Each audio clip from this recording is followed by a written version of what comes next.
These days, islands are synonymous with dreamy vacations so much so that the phrase island getaway instantly evokes images of sandy beaches, crystal clear waters, and tropical breezes. However, not all islands fit this idyllic mold. Most people chase sunshine and serene landscapes, which is why Europe rarely makes the cut as an island paradise. But here's the twist. Tens of millions of years ago, during the Cretaceous period, Europe wasn't just a paradise, it was a tropical archipelago thriving with life. Back then, Europe's climate was much warmer, and its landmass broke into a sprawling collection of islands, each surrounded by shallow, turquoise seas. While many of these islands were peaceful and inviting, perfect for a prehistoric vacation, others were anything but. On a select few islands, the inhabitants weren't just exotic, they were terrifying. And among all these islands, one stood out as the most nightmarish of all, Hatzig Island. This wasn't your average island getaway. Hatzig was home to a bizarre and horrifying assortment of creatures that could fuel a lifetime of nightmares. Surprisingly, the scariest thing about Hatzig wasn't the dinosaurs, it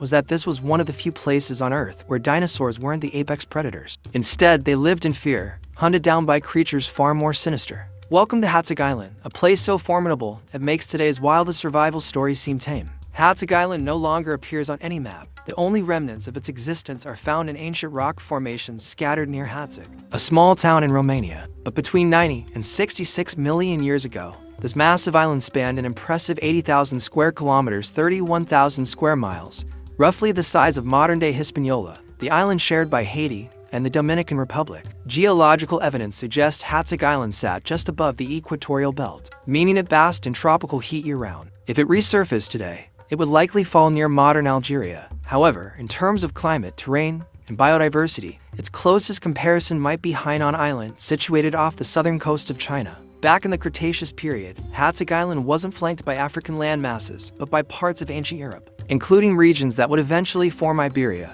Sardinia, Bosnia, and Ireland. And while Africa wasn't too far away by prehistoric standards, you couldn't exactly swim there. Hatzig was marooned in the middle of the Tethys Sea, isolated by at least 200 kilometers, 120 miles of open water in every direction. The nearest land, the Bohemian Massif, itself an ancient outpost of Europe. This isolation made Hatzig a unique haven, or perhaps a trap for its inhabitants. For much of its history, the island remained tranquil with minimal animal life. During the early Cretaceous, the island's residents were limited to small lizards, sea turtles, and other low-profile creatures. But towards the end of the Cretaceous, everything changed. Dinosaurs, pterosaurs, and other species began arriving, setting the stage for a dramatic shift in the island's ecosystem. Despite this influx of life, Hatzig Island was no ordinary dino domain. In a world ruled by towering giants, the animals here played by different rules. Something about this island drove evolution in a wildly unusual direction. Dinosaurs on Hatzig were remarkably small miniatures compared to their mainland relatives.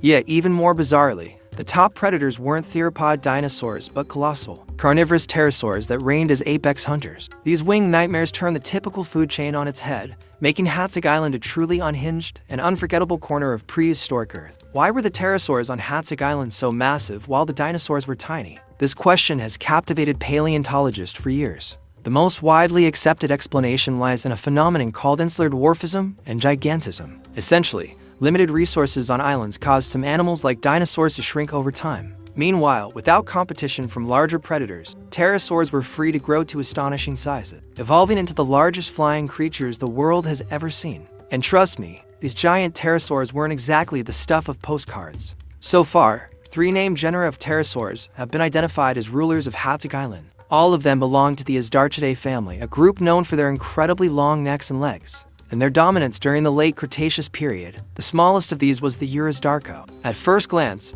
it might seem manageable compared to its terrifying cousins, but don't be fooled. With a wingspan of 3 meters 10 feet, it was already as wide as some of the largest birds alive today. Still, Urosdarko wasn't much of a threat to most dinosaurs. Its diet was likely limited to small reptiles, amphibians, and mammals, pretty standard fare for a predator of its size. But then, things take a sharp turn with Albadarko. This pterosaur wasn't even the biggest on the island, yet it was already a giant leap up in both size and ferocity. With a wingspan of up to 7 meters 23 feet, Albadarko dwarfed modern birds like the Argentavis, the heaviest bird known to have flown. If one stood next to you, it would easily look down at you. Its towering stature alone would make you question your life choices. One of Albadarko's most striking features was its oversized, heavily built skull. Compared to other pterosaurs, its head was massive and reinforced, likely adapted to deliver stronger bites and handle larger, tougher prey. This predator wasn't interested in small snacks. Paleontologists believe it regularly hunted juvenile dinosaurs. Its sharp, serrated beak was perfect for tearing into flesh, and some researchers suggest it might have even swallowed smaller prey whole. On the island, Albadarco was the second largest predator by far. Its diet probably included theropods, nodosaurs, and various non-avian dinosaurs, but it likely avoided the largest herbivores, such as dwarf sauropods and ornithopods. Interestingly, analysis of its legs and wings suggests that while Albadarco could fly, it spent most of its time on the ground. It likely used its impressive wings to scout for prey from the skies, but on land, it prowled the dense vegetation, stalking its victims with precision. But even with all its terrifying attributes, Albadarco wasn't the worst threat you face on Hatzik Island. That title goes to the Hatzegopteryx. If you thought Albadarco was big, Hatzegopteryx would make it look laughably small. This pterosaur holds the title of the largest flying creature ever discovered, with a wingspan of a staggering 12 meters 39 feet.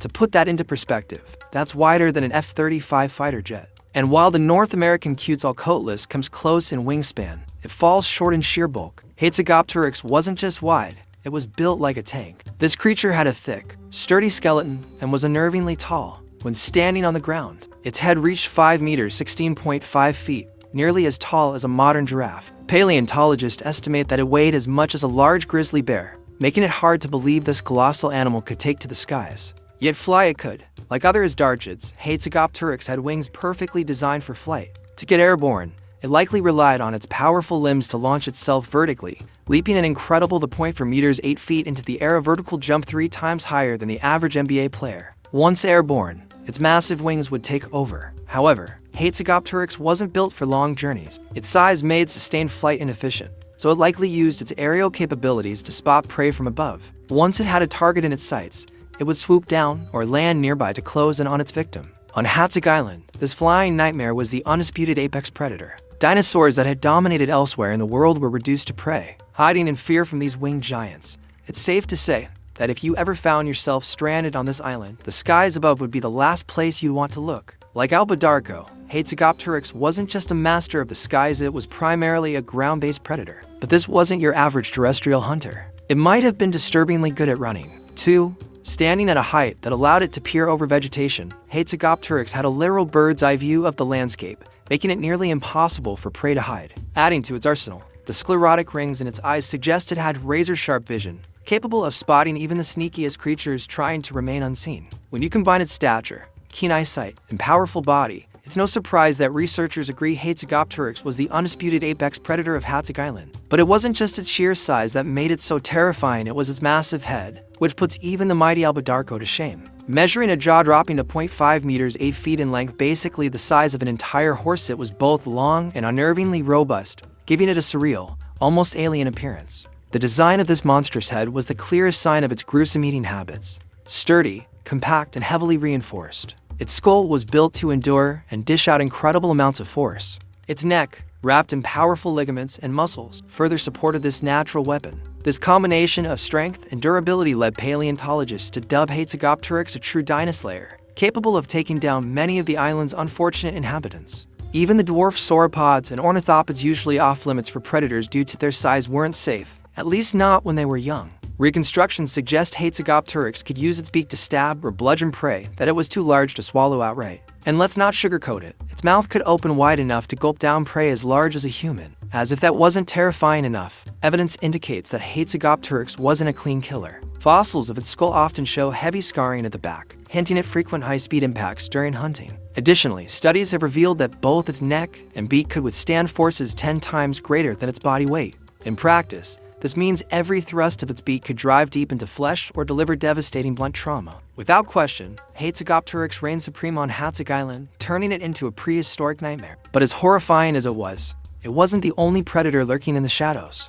Hatzik Island also hosted several carnivorous crocodiliforms, which, like the pterosaurs, thrived in an ecosystem where dwarf dinosaurs had limited defenses. These crocodile-like creatures climbed higher up the food chain than they ever could in other environments, adding yet another layer of danger to the island. And now, for a quick pop quiz. What's the main driving force behind most extinctions? Is it habitat loss, environmental changes, overhunting, diseases, meteorites? While all of these contribute, the root cause often boils down to one thing: lack of food. Environmental changes and catastrophic events can disrupt ecosystems, but it's the resulting scarcity of resources that pushes species to the brink. Speaking of food, let me take a moment to thank today's sponsor, Factor, for helping me avoid my own extinction. Factor delivers fresh, never frozen meals straight to your door, crafted by chefs to ensure every bite tastes incredible. If you're like me, constantly busy and prone to forgetting meals, Factor is an absolute game changer. With just 2 minutes in the microwave, you've got a delicious, nutritious meal ready to go. Personally, Factor has saved me from countless bad eating habits. Instead of grabbing unhealthy snacks, I can enjoy meals like their garlic and herb chicken breast seriously. Shout out to that dish. Whether you're balancing work, school, or just a packed schedule, Factor makes eating right effortless. And now, back to the video. While some of the carnivorous creatures on Hatzik Island were formidable, most were relatively small, at least by today's standards. In fact, some, like Aprisuchus, Duritoden, and Sabersuchus, would barely raise an eyebrow if they existed today. These little guys were smaller than a house cat. But not all of the island's crocodiliforms stayed pine-sized. Enter the Elotopasuchus, a much larger, semi-aquatic predator. This genus belonged to the Eusuchian, the same group that modern crocodilians hail from. It's thought that Elotopasuchus dominated the lakes and rivers of Hatzik Island, lying in wait near the water's edge. Thirsty animals seeking a drink didn't stand a chance against its ambush tactics, powerful bite, and serrated teeth. Fossil evidence shows this crocodiliform could grow up to 3 meters 10 feet in length and weigh over 120 pounds 100 kilograms, heavier than a full-grown jaguar. And while that's impressive enough, here's where things get even more interesting and slightly terrifying. Unlike today's crocs, Elotopasuchus wasn't fully tied to the water.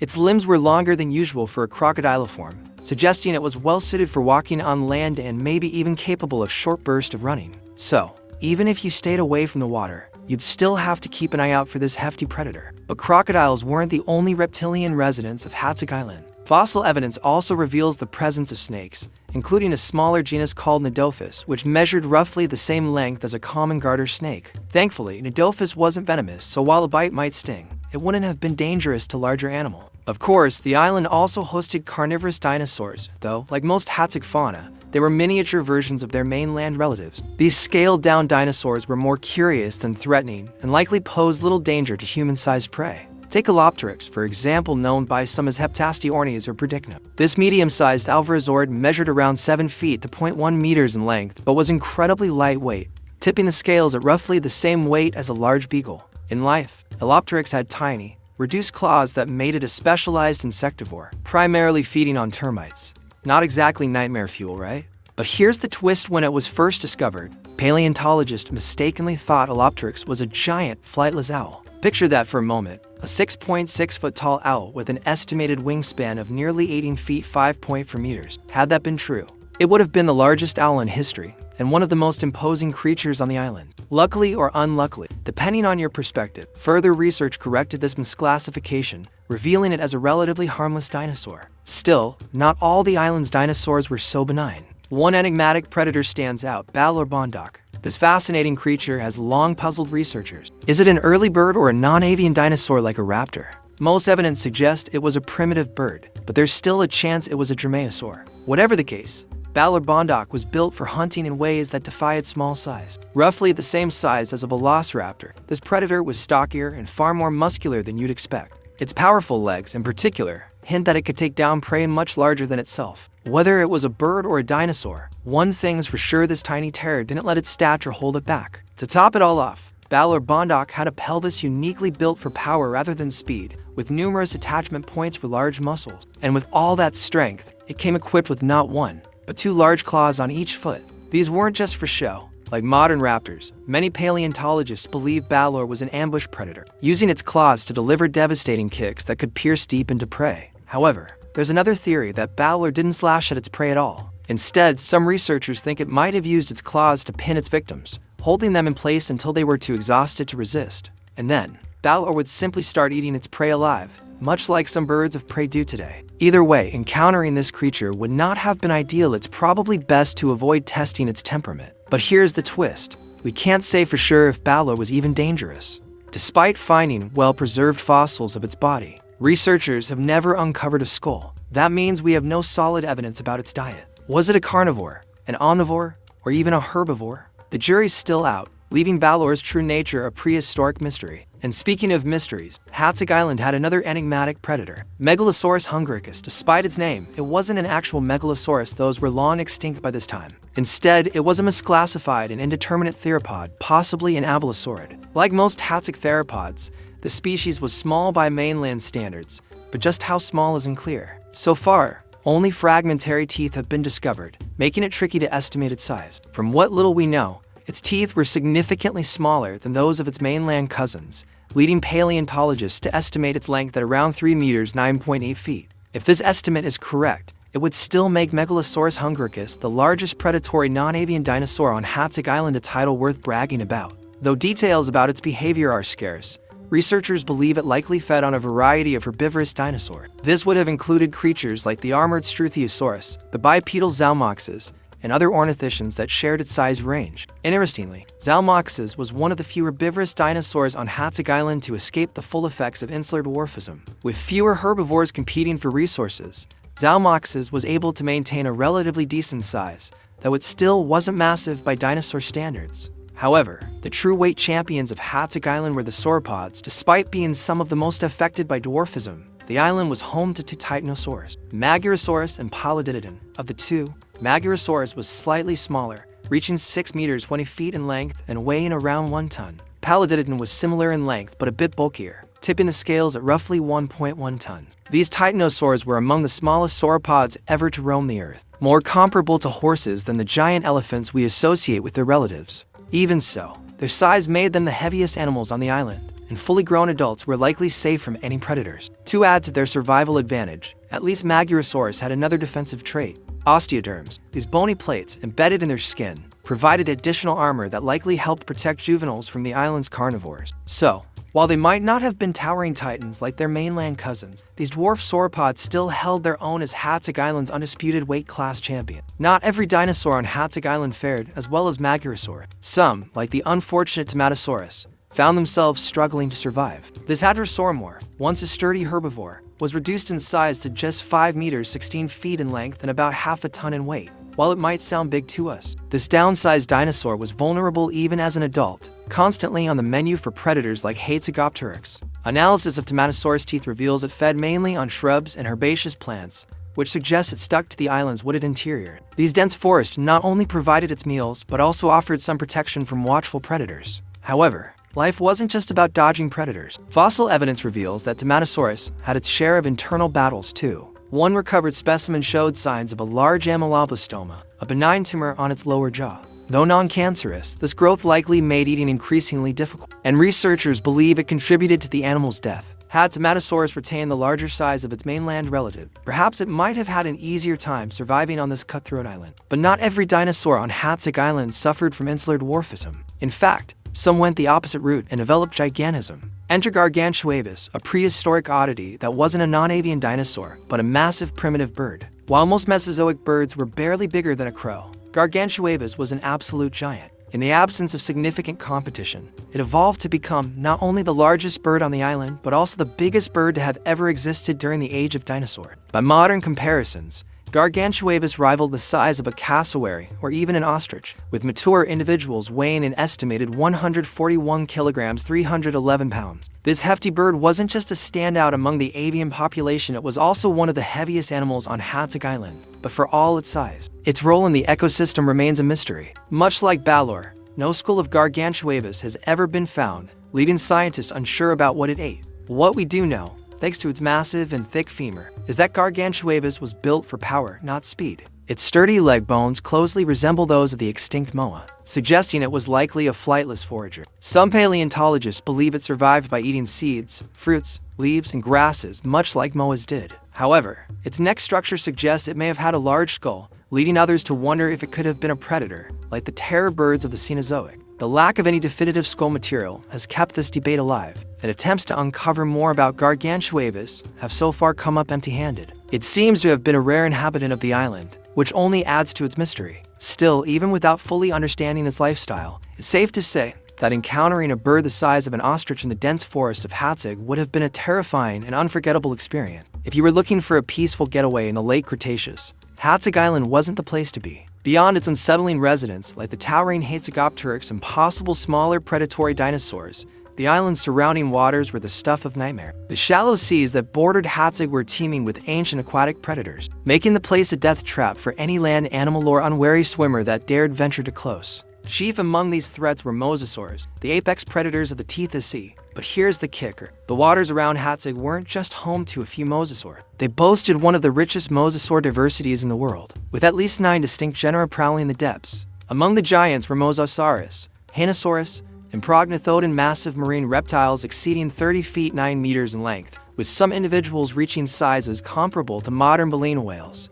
Even the smaller mosasaurs were no joke. The Carinodons, the smallest of the group, were still as long as a full-grown bull shark. Adding to the terror, mosasaurs thrived in warm, shallow waters, so you didn't need to venture far into the ocean to find one. Or, more accurately, for one to find you. But wait, there's more. Sharing these dangerous waters were an assortment of plesiosaurs, creatures with long necks and gaping jaws that could send chills down your spine just by looking at them. Although they weren't specifically hunting small prey like humans, their eerie presence was enough to make anyone rethink a swim. And then came the sharks, a group as diverse as it was deadly. From the stealthy carpet and bamboo sharks to the intimidating ground and cow sharks, this region was a shark haven. The most fearsome of the lot were the mackerel sharks. Equipped with rows of serrated teeth and built for speed, these hunters were masters of taking down large prey. One standout predator was the Ginsu shark, a beast longer than modern great whites. It could reach speeds of up to 43 miles per hour, 70 kilometers per hour, unleashing devastating ambush on anything unfortunate enough to cross its path. And as if that wasn't bad enough, the Leptostyrax shark lurked in the same waters. This lesser-known giant stretched up to 27 feet 8.3 meters, rivaling the size of a whale shark, and had a disturbing preference for shallow coastal areas, exactly where most creatures would seek refuge. Crow sharks, while slightly smaller,